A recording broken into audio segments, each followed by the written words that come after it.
In this video, we're going to be looking at the new BMW M3 and M4 competition models. Please like the video and subscribe as it really helps us out. And before we start, we want to thank BMW Richmond for letting us look at the vehicles. My name is Joshua and welcome to Car Creations.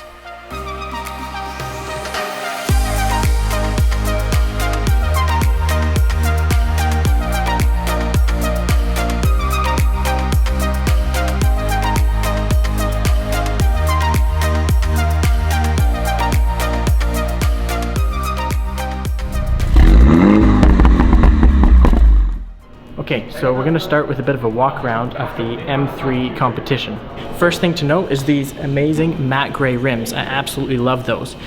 Moving around on the car then, we have the elephant in the room, which is this kidney grille, which, to be entirely honest with you, I'm in love with it. It looks way better in person. Even if they came out with an amazing body kit for it, I think I would still keep it. The main difference between this car and the M4 comes down to the back over here. It starts about right here, and as you're moving back, you notice there's an extra door. We have 3 seats in the back. Much easier if you're carrying family or a whole group of friends. And then we have these, as a result of that, amazing flared arch right here, which you do not see on the M4. As amazing as all this is not the car I would buy. This one is the BMW M4 competition.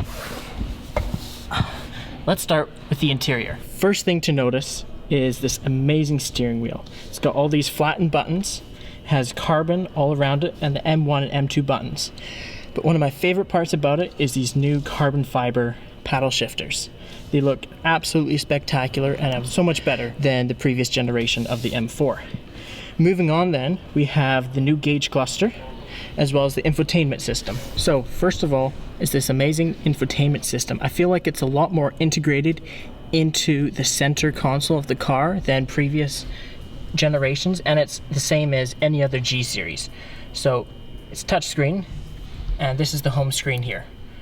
You got maps, you have media, communication, setup of the car, all sorts of data as well that you will probably never use, but it's cool nonetheless. And then even better than that, in my opinion, is the new gauge cluster.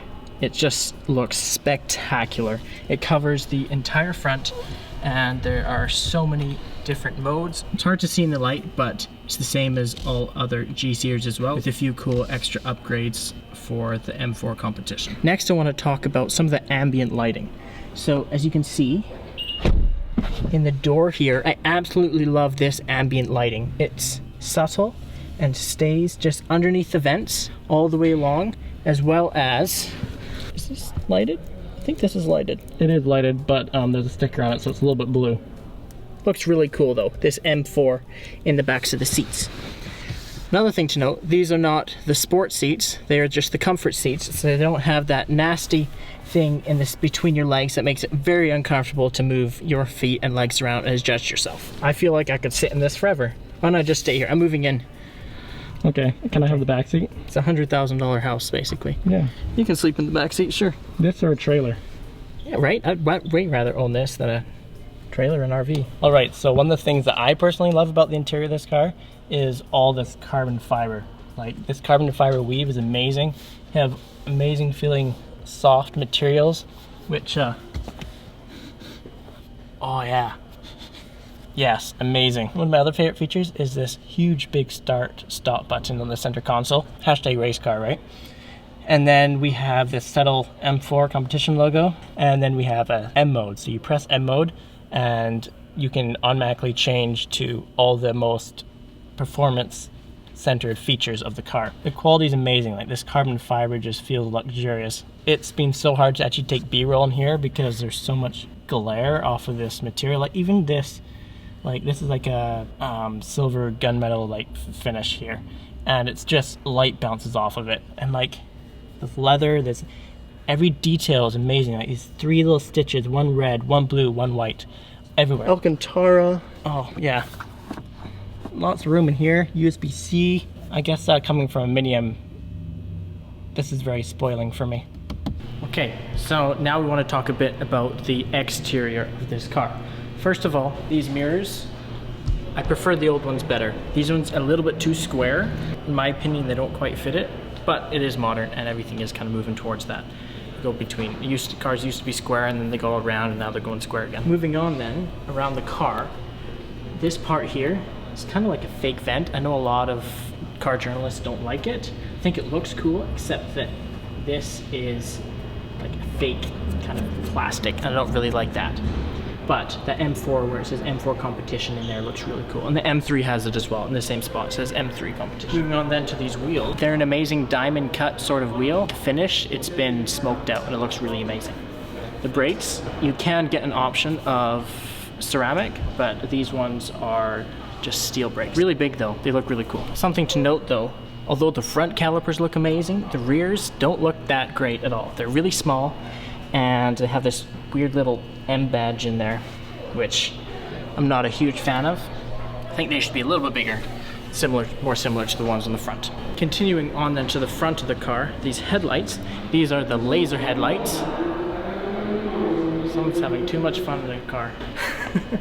These headlights, they are laser headlights and they have that really cool blue strip in them. Not sure the function of that, but it looks really neat. Moving on to the hood then, they have these really cool cutouts in them. Not cutouts, kind of like dimples that actually remind me of the new GT3 that just came out. And they guide the air up over the hood easier along to the lines on the new roof that go down into the cutout in the rear spoiler. Again, these grills look absolutely spectacular. And they've integrated the cameras and all the sensors right into them. And you can see right through to the intercooler and all the radiator stuff that's going on in there. Interesting to note, they don't have those slanted bars, the braces, which all the previous generations had. Now moving on to the rear of the car. Start by looking at the top, this new spoiler that they have with this cutout, which those lines in the roof flow the air across the roof, down and through here. The back of the car, again, like the new Porsche 911 GT3, kind of sticks out a little bit and it's quite square. Like the new Mini too. And yeah, like the new Mini. It seems like a lot of cars are like, there's all the car and then the back part is like, goes out and it's like, it's very square. This diffuser is absolutely spectacular though, I love it. And if you look underneath, you can see the cutouts in the muffler where the air is supposed to come out from underneath the muffler and then use the diffuser as well. So it's cool to see how they actually... It's actual functional diffuser. Yeah, it's made actual functional, not entirely for looks. So this car does not have the optional carbon fiber pack, which looks spectacular, and I think I would definitely option that. Okay, so let's talk about some of the performance now on this car. Hey, I love those vents that funnel the air through into the brakes. Oh yeah. Real vents. This engine produces 503 horsepower and 479 pounds-feet of torque. Exactly the same as the M3 right there. I really like this cool cross bracing that they have here. I feel like it adds like kind of like a meaty kind of look, and obviously it's very functional as well, providing a lot of stability and support. But like any BMW engine, you can't really see anything because well, it's all covered in plastic. Oh look there, it's the turbo. Just kidding. Alternator. I love seeing all those memes where people are like, oh, it's the turbocharger. It's actually the alternator. But yeah, unfortunately we can't take it out for a drive because these are like the pristine show ones for this area, and we just got permission to give everybody in the building carbon monoxide poisoning. Let's start it up. Oh yeah.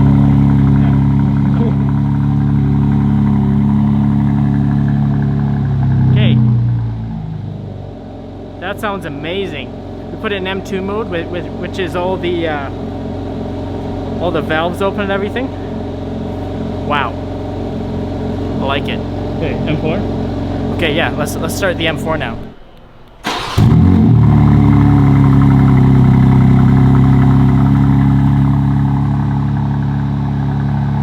Sounds so good, I love it. This one definitely sounds better, doesn't it? Yeah. Wow. I don't know why. It's exactly the same engine, but for some reason the M4 just sounds that much better. Again, furthering my reason to get. And it just goes through its cycles, quiets down.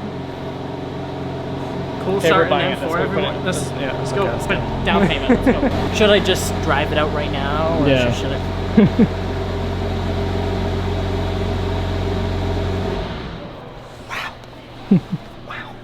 Okay, so that's our little bit of a walk around of the new M3 and M4 competition models. I absolutely love them. Please don't everybody hate on the new kidney grills before you've actually seen them in person. And then you can make your judgment. I know it's not for everybody, but BMW certainly took a big step in the styling department, and I think it was a good step.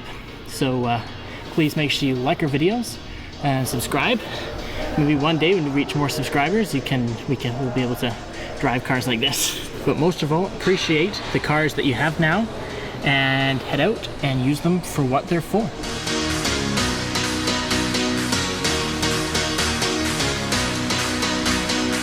This is silly. Ew! Peeing on my foot! She peed on my foot! I love you too, but you peed on my... Oh, everywhere.